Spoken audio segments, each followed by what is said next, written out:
అత్యంత నవాబుపేటకు సంబంధించినటువంటి గుంజపల్లి శ్రీనివాస్ని అత్యంత దారుణంగా హత్య చేసేటువంటి ప్రయత్నం చేశారు. ఏదైతే అదే గ్రామానికి చెందినటువంటి అదే గ్రామానికి సంబంధించిన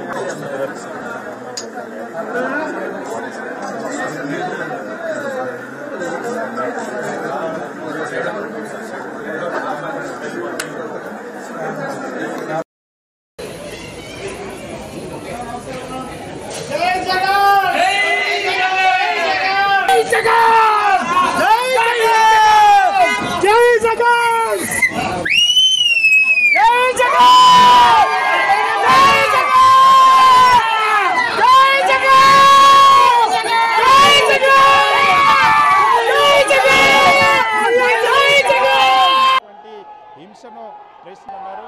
వైఎస్ జగన్మోహన్ రెడ్డి పరామర్శించి వాళ్ళకి ధైర్యం నింపడంతో పాటు ముఖ్యంగా వాళ్ళు చేస్తున్నట్టు వారి తరఫున అండగా నిలుస్తామని వైఎస్ఆర్ కాంగ్రెస్ పార్టీ అండగా నిలుస్తుందన్న అంశాన్ని చెప్పనున్నారు. సో వైఎస్ఆర్ కాంగ్రెస్ పార్టీ నాయకత్వం, వైఎస్ఆర్ కాంగ్రెస్ పార్టీ ఆ క్యాడర్కి ఏ విధంగా అండగా ఉంటుందో ఆ అంశాన్ని ముఖ్యంగా వైఎస్ చూడొచ్చిందనో సన్ రైజ్ ఆసుపత్రి పెద్ద ఎత్తున కార్యకర్తలు చేరుకున్నటువంటి పరిస్థితి, ఆసుపత్రులు కూడా వచ్చినటువంటి పరిస్థితి. పూర్తి స్థాయిలో ఇక్కడున్నటువంటి ఆ వైఎస్ఆర్ కాంగ్రెస్ పార్టీ ఆ శ్రేణులు ముఖ్యంగా రాష్ట్రంలో జరుగుతున్నటువంటి పరిణామాలన్నింటినీ కూడా వరుసగా మనం చూసినప్పుడు వైఎస్ఆర్ కాంగ్రెస్ పార్టీకి సంబంధించినటువంటి కలిసేందుకు వైఎస్ జగన్మోహన్ రెడ్డిని కరసాయం చేసినప్పుడు గుంజపల్లి శ్రీనివాసరావు, వైఎస్ఆర్ కాంగ్రెస్ పార్టీ నాయకుడు గుంజపల్లి శ్రీనివాసరావుని, అదేవిధంగా గోపి రామకృష్ణ ముగ్గురు కూడా సన్ రైజ్ ఆసుపత్రిలో చికిత్స పొందుతున్నారు. ఈ ముగ్గురిని పరామర్శించేందుకు వైఎస్ జగన్మోహన్ రెడ్డి వచ్చారు. గుంజపల్లి శ్రీనివాస్ని అత్యంత నవాబుపేటకు సంబంధించినటువంటి గుంజపల్లి శ్రీనివాస్ని అత్యంత దారుణంగా హత్య చేసేటువంటి ప్రయత్నం చేశారు. ఏదైతే అదే గ్రామానికి చెందినటువంటి అదే గ్రామానికి సంబంధించిన